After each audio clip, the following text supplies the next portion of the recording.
process of knowing what information you need and gathering it is one of the keys to living the good life. Some of the best advice Mr. Schoaf gave me in those early years was why and how to study. That's a key word for life change, study. If you wish to be successful, study success. If you wish to be happy, study happiness. Happiness is not an accident. It is first a study and then a practice. If you wish to be wealthy, study wealth. Would you like to guess how many people make wealth a study? Right, very few. Surely, since wealth and happiness and success are all values to cultivate, you would naturally assume that most people would make a careful study of them. Why they do not is yet another example of those aspects of life that fall into the category of mysteries of the mind.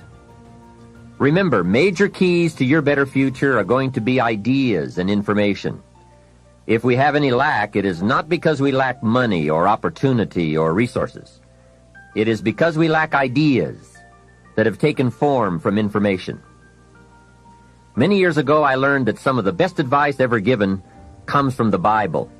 There's a phrase in that amazing book that says, "If you search, you will find." So that is the way to discover ideas and life-changing information. Search. In order to find, you must search. You must go to the seminars and to the training classes. You must listen to the cassette programs that can give you breakthrough ideas. You must go and engage in conversations with people of substance. You must go looking, go searching. Rarely does a good idea interrupt you. And as you make a diligent search, you will find just the ideas you need. Now, here is the next key word in the process of seeking information that can change your life, and that word is capture. When you find a good idea, capture it. Don't trust your memory. Capture everything. Write it down. Record it. This is one of the reasons why we have put this program on cassette tapes, to capture the ideas.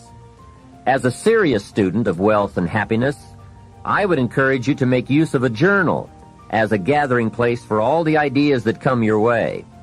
I consider personal journals to be one of the 3 treasures a wise person will leave behind. Here are those 3 treasures. One is your photographs. Take a lot of pictures. Being able to capture the event in a fraction of a second is a phenomenon of the 20th century, and how easy it is to take phenomena for granted. I've gone to Taiwan to lecture 3 times in the last 3 years. On my last trip, there were about 1,000 people in attendance for a weekend seminar.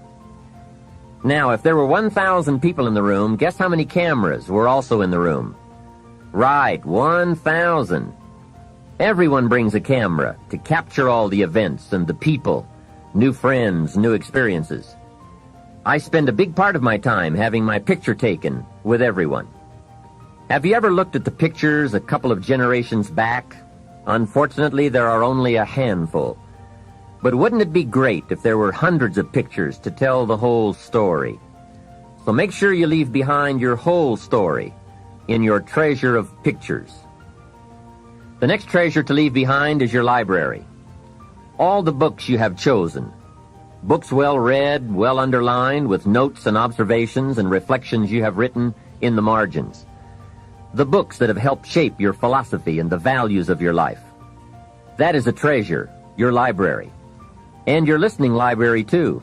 All these terrific cassettes. They are a treasure. The third treasure to leave behind is perhaps the most important. And that is your journals, containing all the ideas you have captured in your lifetime. Business ideas, social ideas, culture ideas, investment ideas, lifestyle ideas. Can you imagine the value these journals would have? They will certainly be more valuable to leave behind to your children than your couch.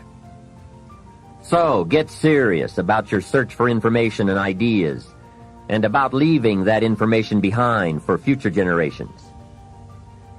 Here is the next key word for expanding your life for the better. That word is review. Go back over all your life experiences. Learn a skill called reflection. Pondering life's events with the intent of learning. That is so important.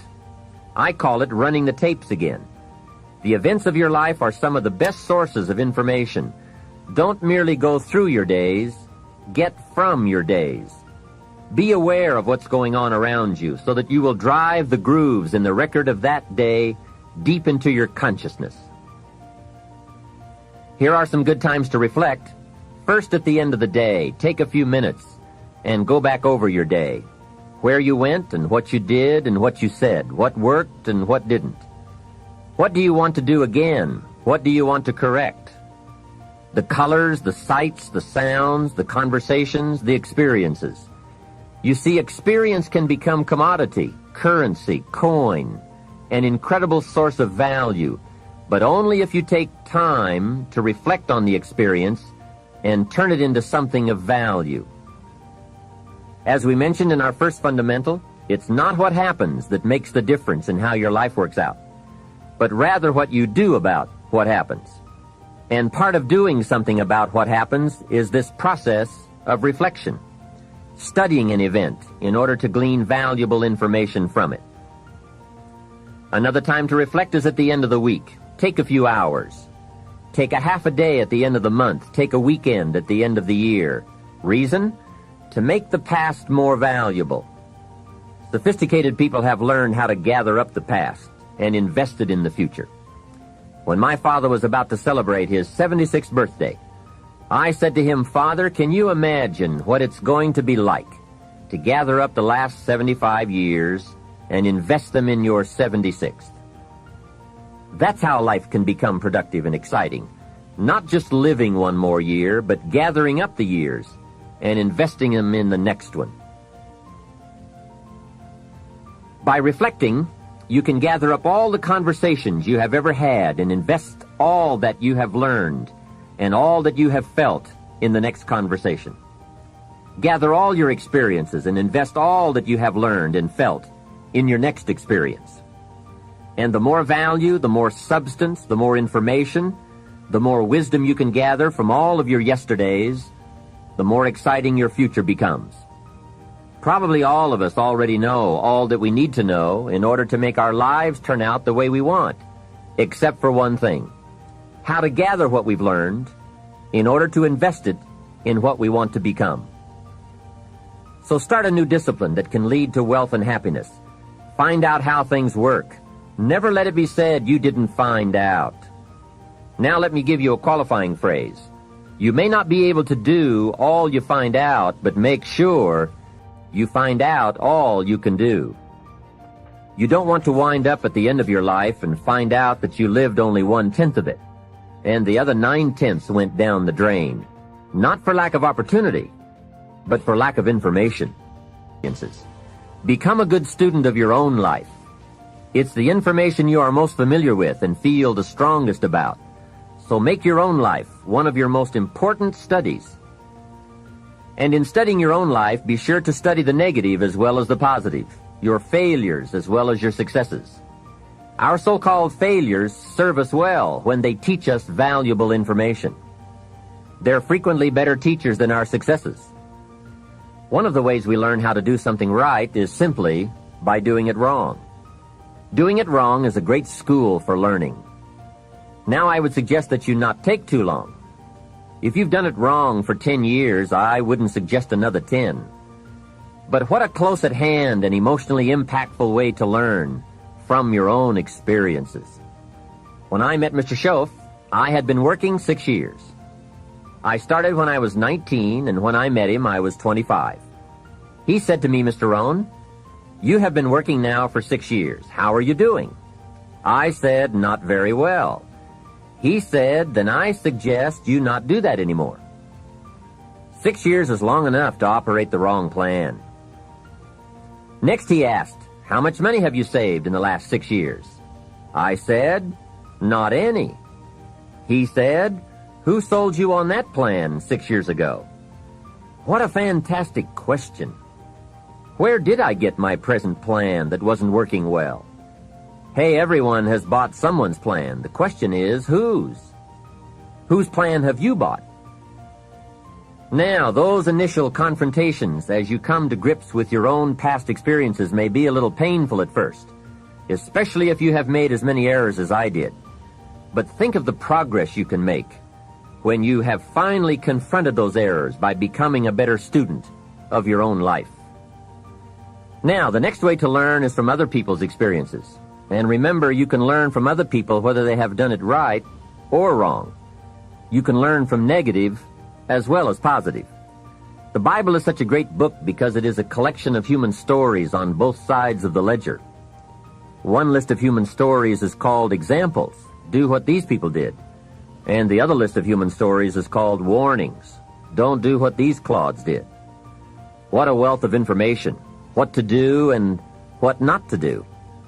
I think it also means, however, that if your story ever gets in somebody's book, make sure they use it as an example, not a warning.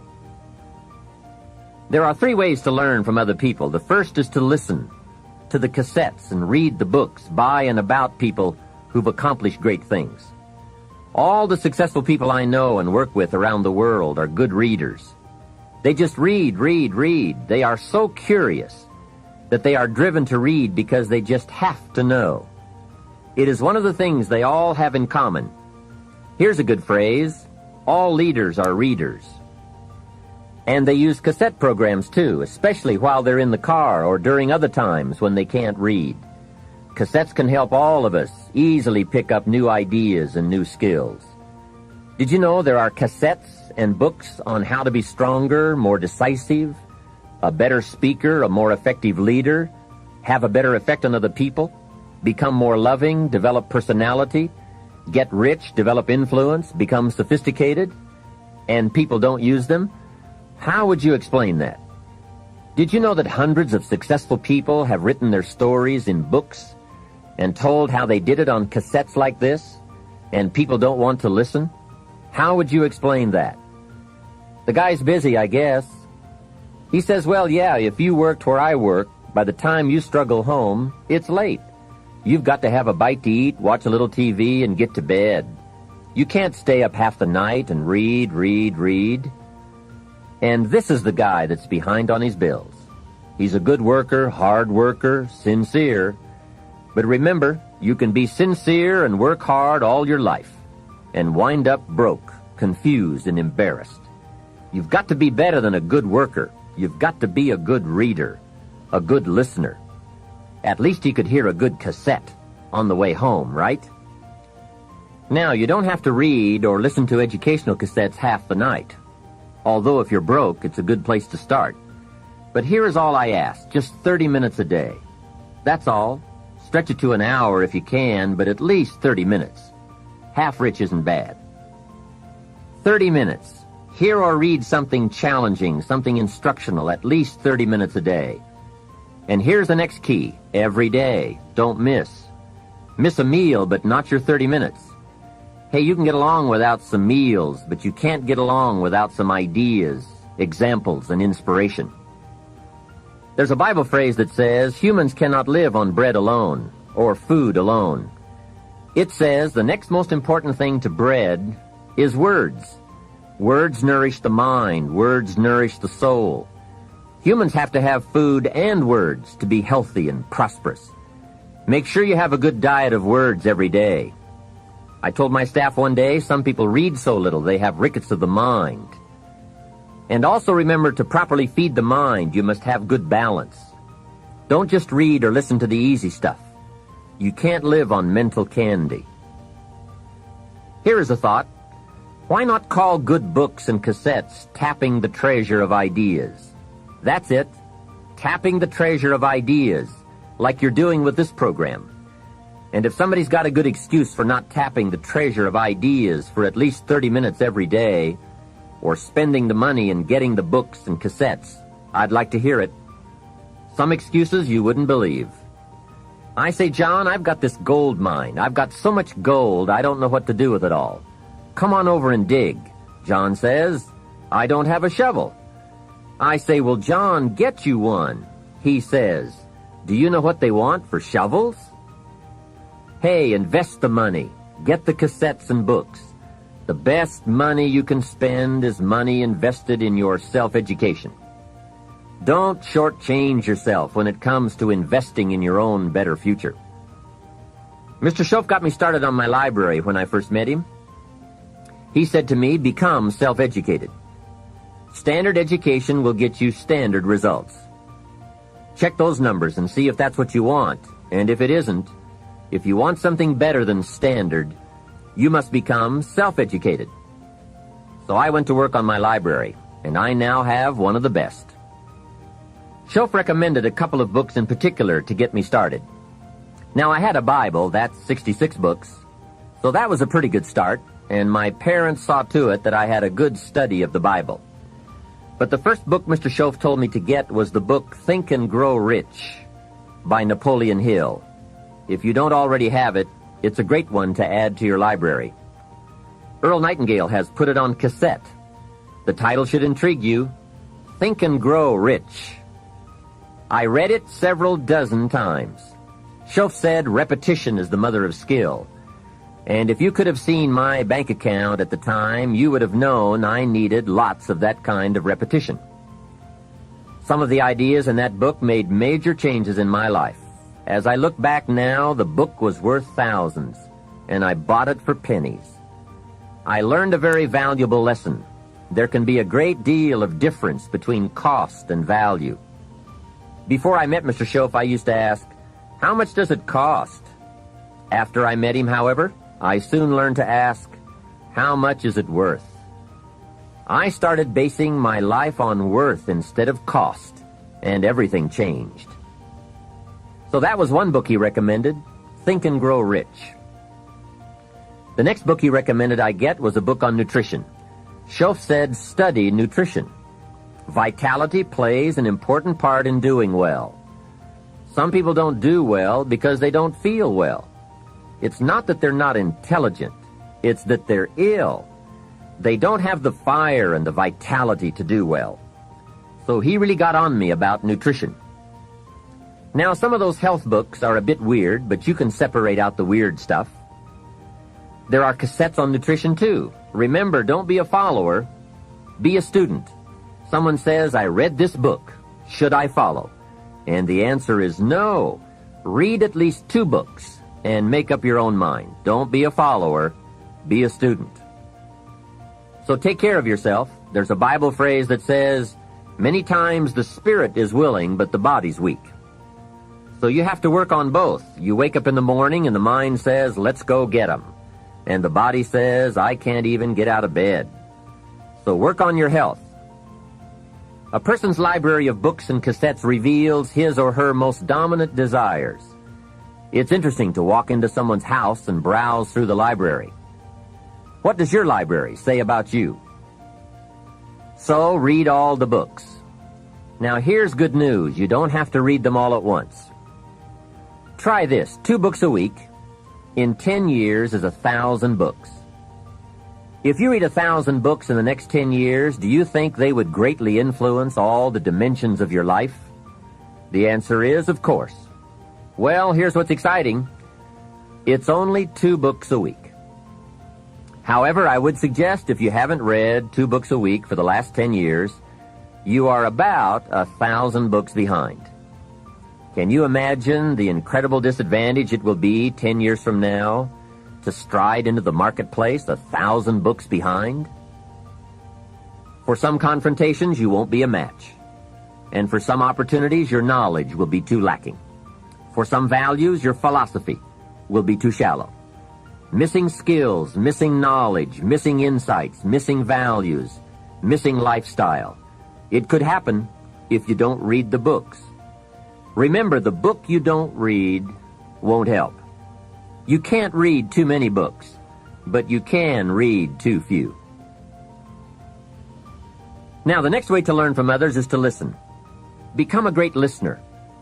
Get around successful people and listen. Listen to what they say, and listen to how they say it. There is something to be said for style as well as content. And never has listening to successful people been easier or less costly than it is today. With cassettes like the one you're listening to now, you can own cassette programs by and about the most successful people in any field. And you can listen to their ideas while you do something else. While driving your car, exercising, getting dressed in the morning, anytime. Listen over and over again until their ideas become your ideas, their inspiration, your inspiration. A lot of the books you're anxious to read, such as Think and Grow Rich, have been condensed and narrated on cassette.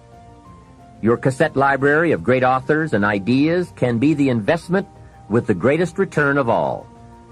Great cassettes will do more than teach you great ideas. They'll also remind you of the important things you already know but sometimes forget. They'll lift your spirit. They'll keep your mind on what's important, on your goal and how you can achieve it. And what a modest investment for the seeds of fortune. Ideas well written, well spoken, well received, well learned, and well invested can be your driving life force for wealth and happiness. Here's another way to succeed by listening. Choose a really successful person and take him or her out to dinner and listen. Ask questions and listen. If a man is poor, he can really help himself by taking a rich person out to dinner and listening. Spend $50, $60, $80, or $100. Go for the full 9 courses. Start with the hors d'oeuvres. Ask questions. The salad takes 15 minutes. Keep the conversation going. The biggest steak in town takes 45 minutes. Keep it rolling. Ask more questions. Pour on the dessert. Stretch the meal about 2 hours. See, if you get someone successful to eat and talk for 2 hours, he or she may drop ideas in your lap that could change your life. Multiply your income by 2, by 3, by 5. But you're right. Poor people don't usually take rich people out to dinner. That's the problem. The man says if he's rich, let him buy his own dinner. I'm not coming up with any money. And besides, if you worked where I work, by the time you struggle home, it's late. You've got to have a bite to eat, watch a little TV, and get to bed. You can't spend all that time trying to find a rich man to feed. And this man's behind on his installment payments.